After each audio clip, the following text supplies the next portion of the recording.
அனைவருக்கும் வணக்கம். சுபமாரிமுத்து திருப்பூர்லேருந்து இந்த பதிவு உங்களுக்காக.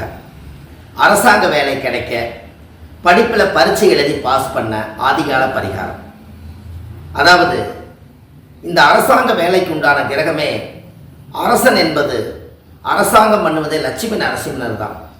இந்த லட்சுமி நரசிம்மர் கோயிலில் போய் 51 எலுமிச்சம்பழத்தில் மாலை கோர்த்து 51 எலுமிச்சம்பழத்துக்கும் சந்தன குங்குமம் போட்டு வச்சு அதுக்கு ஒரு தீபாரதனை காமிச்சு லட்சுமி நரசிம்மருக்கு பிரார்த்தனை பண்ணி அதை சாமியோட கழுத்தில் போட்டு உங்கள் பேரில் அர்ச்சனை பண்ணி உங்கள் ஜாதகத்தை வச்சு சாமிகிட்ட பூஜை பண்ணிட்டு வந்தீங்கன்னா சீக்கிரமாக உங்களுக்கு பரீட்சையிலேயே நீங்கள் பாஸ் ஆவீங்க.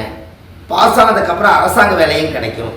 லட்சுமி நரசிம்மருடைய படத்தை உங்களுடைய பாக்கெட்டில் வச்சுக்கோங்க. பரீட்சை எழுதும்போது அரசாங்க வேலை கிடைக்கும் போதும் லட்சுமி நரசிம்மருடைய படத்தை வச்சுக்கோங்க. வாழ்க்கையில் அவருடைய அவதாரம் கூடவே இருக்கும். நன்றி, வணக்கம்.